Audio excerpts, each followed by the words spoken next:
L'économie circulaire part d'un principe, d'un constat assez simple, c'est que les systèmes industriels fonctionnent de manière linéaire et dans la nature, tous les systèmes qui marchent fonctionnent au contraire de manière circulaire. L'économie circulaire apparaît même comme l'un des principaux enjeux des métropoles et sociétés de demain.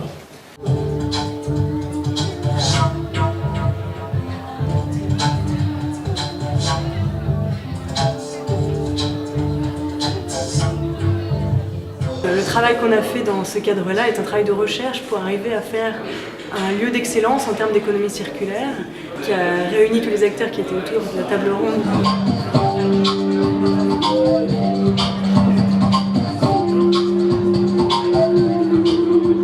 C'est par des initiatives de ce type que nous arriverons à établir, nous le souhaitons le plus rapidement possible, une ville qui soit résiliente et dans un esprit d'économie circulaire.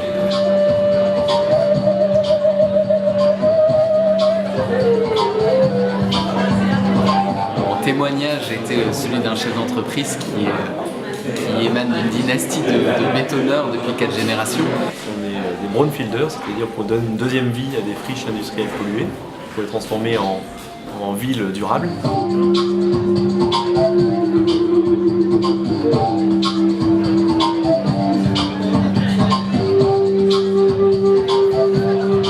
C'est dans la pratique d'architecture studio, qui est une pratique d'éco-conception depuis une trentaine d'années. Quels sont les aspects qui relèvent de l'économie circulaire ?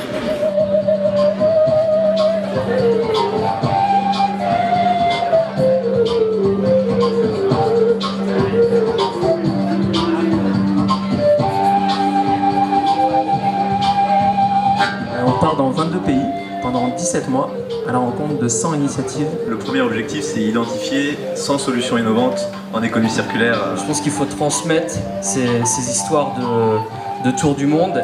C'est une alternative citoyenne zéro déchet pour éviter la reconstruction d'un incinérateur. Donc nous, notre ambition, c'est d'aller travailler l'an prochain avec 20 entrepreneurs, 20 pionniers de l'économie circulaire.